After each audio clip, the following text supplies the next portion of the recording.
આજે સમગ્ર સૌરાષ્ટ્રના ખેડૂતને જ્યાં પોતાની મહા મહેનતે પકાવેલો માલ વેચવાનો ભરોસો છે, એવું સૌરાષ્ટ્રનું સૌથી મોટું માર્કેટિંગ યાર્ડ ગોંડલમાં આજે અમારે નવા જીરાનું મુહૂર્ત થયું છે.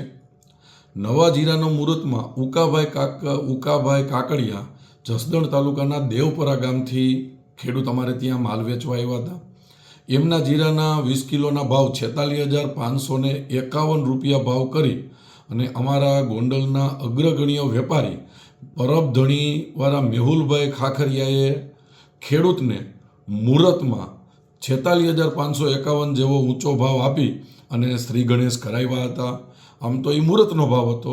જનરલી માર્કેટિંગ યાર્ડમાં 4,000 રૂપિયા આસપાસ જીરાનો ભાવ આવે છે અને દેશની ઘણી ટોપ કંપનીઓ ગોંડલ માર્કેટિંગ યાર્ડમાં મસાલા કંપનીઓ આવે છે. એટલા માટે સૌરાષ્ટ્રમાં જીરાનો સૌથી ઊંચો ભાવ હંમેશા ગોંડલ માર્કેટિંગ યાર્ડમાં રહેતો હોય છે અને આજે જે મુહૂર્ત થયું એના માટે અમને ખૂબ જ આનંદ થયો.